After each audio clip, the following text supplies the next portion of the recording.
നിയമസഭാ തെരഞ്ഞെടുപ്പിൽ ചെങ്ങന്നൂർ സ്ഥാനാർത്ഥിയാകുന്ന കാര്യം പാർട്ടി പറഞ്ഞാൽ ആലോചിക്കുമെന്നാണ് മുൻ ഗോവ ഗവർണർ പി.എസ്. ശ്രീധരൻപിള്ള പറയുന്നത്. ശബരിമല സ്വർണ്ണക്കൊള്ള കേസിൽ തന്ത്രിയുടെ റിമാൻഡ് റിപ്പോർട്ടിന്റെ കാര്യവും അദ്ദേഹം പരാമർശിക്കുന്നുണ്ട്. അദ്ദേഹവുമായി നമ്മൾ സംസാരിച്ചു.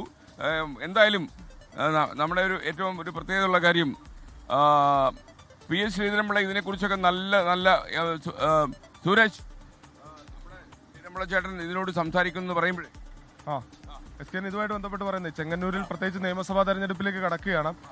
ഈ ശ്രീധരൻപിള്ള പറയുന്നത് ശബരിമല കേസിൽ തന്ത്രിയുടെ റിമാൻഡ് റിപ്പോർട്ട് നല്ല സൂചനയല്ല നൽകുന്നതെന്നും കേസിലെ വസ്തുതകൾ ആർക്കും അറിയാൻ പറ്റുന്നില്ലെന്നും ശ്രീധരൻപിള്ള പറയുന്നു. ഗവർണർക്ക് പെൻഷൻ ലഭിക്കാത്തതിനാൽ പഴയ ജോലിയായ വക്കീൽ വേഷം വീണ്ടും എടുത്തണിയാൻ പോവുകയാണെന്നുള്ളതാണ് പി.എസ്. ശ്രീധരൻപിള്ള പറഞ്ഞിട്ടുള്ളത്. അപ്പോൾ വക്കീലാവോ ഇല്ലയോ എന്നുള്ളത് നമുക്ക് അദ്ദേഹത്തിന്റെ വാക്കിൽ നിന്ന് കേൾക്കാം. പി.എസ്. ശ്രീധരൻപിള്ളയിലേക്ക്.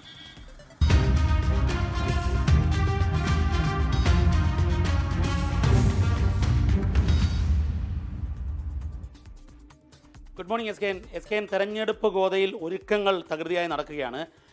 രാഷ്ട്രീയ മുന്നണി നീക്കങ്ങൾ, അതുപോലെ വിവിധ സമുദായ വോട്ടുകൾ ആകർഷിക്കൽ, അത്തരം നീക്കങ്ങൾ നടക്കുന്ന വേളയിൽ ഒരു മുതിർന്ന BJP നേതാവ്, മുൻ ഗോവ ഗവർണർ നമ്മളോടൊപ്പം ചേരുകയാണ്. Advocate PS. ശ്രീധരൻപിള്ള, സ്വാഗതം. നമസ്കാരം. ഏറ്റവും പ്രധാനപ്പെട്ട കാര്യം BJPക്ക് കേരളത്തിലെ സാധ്യതയാണ്. ഒരുപക്ഷെ താങ്കളുടെ കാലത്താണ് BJP റെക്കോർഡ് ശതമാന വോട്ട് വർധന ഉണ്ടാക്കിയത്. ഇപ്പോഴത്തെ ഒരു സാഹചര്യം എങ്ങനെയാണ് BJPക്ക്? 2004 വോട്ട് ശതമാനം 13 മാത്രമല്ല, 2 MP NDAക്ക് കിട്ടി. ഇപ്പോഴ് കേരളത്തെ സംബന്ധിച്ചിടത്തോളം കേരളം BJPക്ക് പാകമായിരിക്കുന്നു. വളരെ ക്ലിയറായി ചോദിച്ചാൽ BJPക്ക് നിയമസഭയിൽ ഈ തെരഞ്ഞെടുപ്പിൽ ആളുണ്ടാവും. ഒ രാജഗോപാൽ തുടങ്ങിയ അക്കൗണ്ട് അത് നഷ്ടപ്പെട്ടതാണ്. ഉറപ്പായിട്ടും ഇത്തവണ ഒട്ടേറെ MLA ഒരു പാർട്ടിയായിട്ട് മാറും. ഈ ഒരു കാര്യം കേട്ടിരുന്നു, വീണ്ടും വക്കീൽ ഓഫീസിലേക്ക് പോകാൻ പോകുന്നു എന്നുള്ളത്. എപ്പോഴായിരിക്കും അത് സംഭവിക്കാൻ പോകുന്നത്? അങ്ങനെ ഒരു പ്ലാൻ ഉണ്ടോ? പ്ലാനുണ്ട്. അതിനുവേണ്ട ആപ്ലിക്കേഷൻ ഞാൻ എൻ്റെ സന്നദ്ധ സസ്പെൻഡ് ചെയ്തിരുന്നതാണ്. അത് പുനരുദ്ധരിച്ച് എനിക്ക് വീണ്ടും അവസരം കിട്ടാൻ വേണ്ടിയിട്ട് ഞാൻ അതിന് ആപ്ലിക്കേഷൻ പണമൊക്കെ അടച്ചിട്ടുണ്ട്. അപ്പോൾ അധികം വൈകാതെ കാണും കോടതിയിൽ. ഗവർണർക്ക് മാത്രമാണ് പെൻഷനോ സൗകര്യങ്ങളോ ഇല്ലാത്തത്. ഒരു MLAക്ക് പോലും പെൻഷനുണ്ട്. MP-ക്ക് 2 ആളെയും കൊണ്ട് യാത്ര ചെയ്യാം. ഞങ്ങൾ ടിക്കറ്റ് എടുത്ത് വേണം യാത്ര ചെയ്യേണ്ടത്. ചെങ്ങന്നൂരിൽ ഏറ്റവും കൂടുതൽ വോട്ട് പിടിച്ച താങ്കളാണ്. വിജയസാധ്യത കൂടുതലുള്ള സ്ഥാനാർത്ഥിയായി താങ്കളെ കണക്കാക്കുന്നുണ്ട്.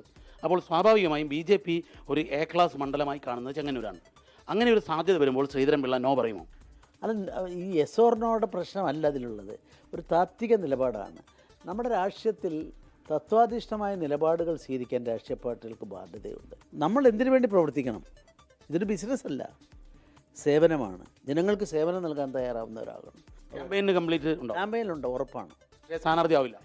അല്ല, സ്ഥാനാർത്ഥിയാവുന്നതിനെ സംബന്ധിച്ചിടത്തോളം എന്നോട് എല്ലാവരും ചോദിച്ചു. ഞാനതിൽ ഒരു മൈൻഡ് അപ്ലൈ ചെയ്തിട്ടില്ല, തീരുമാനം എടുത്തിട്ടില്ല. ശബരിമല വിഷയം BJPക്ക് അനുകൂലമായിട്ടാണോ കാര്യങ്ങൾ പോകുന്നത്? ശബരിമല വിഷയത്തിൽ വളരെ സൂക്ഷ്മമായി നോക്കിയാൽ അപകടം പതിയിരിക്കുന്നു. റിമാൻഡ് റിപ്പോർട്ട് അല്ലാതെ ഒന്നും നമുക്ക് ആർക്കും കാണാൻ പറ്റാത്തൊരു കേസാണ് ഇപ്പോഴേ. കാരണം ഡയറക്റ്റ്ലി 2 ജഡ്ജിമാരാണ് അന്വേഷണ ഉദ്യോഗസ്ഥർ. അവർ 3 മാത്രമാണ്. കോടതിയിലെ ബെഞ്ച് ക്ലർക്ക് പോലും ആ സമയത്തുണ്ടാവില്ല. ചോദിച്ച് കാര്യങ്ങൾ മനസ്സിലാക്കി അന്യോന്യം ഡയറക്ഷൻ ചോദിച്ച് മനസ്സിലാക്കുകയും ഹൈക്കോടതി ഡയറക്ഷൻ കൊടുക്കുകയും ചെയ്യുന്ന അപൂർവമായൊരു കേസാണ്.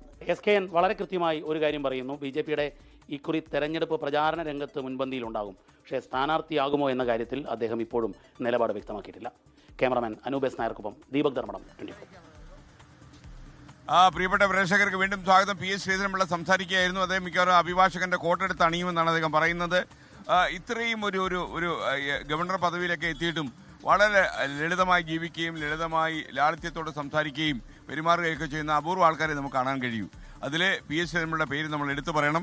എന്തായാലും അദ്ദേഹം ചെങ്ങന്നൂരിൽ മത്സരിക്കുമെന്നുള്ള കാര്യമൊക്കെ ഇനി പാർട്ടി തീരുമാനിക്കേണ്ട കാര്യമാണ്. ലോകത്തെവിടെയായാലും ഏത് സമയത്തും 24 വാർത്തകളും ഓഗ്മെന്റഡ് റിയാലിറ്റി പാക്കേജുകളും എക്സ്പ്ലെയിനറുകളും വിശദമായി കാണാൻ ഞങ്ങളുടെ YouTube ചാനൽ നിങ്ങൾക്ക് സബ്സ്ക്രൈബ് ചെയ്യാം.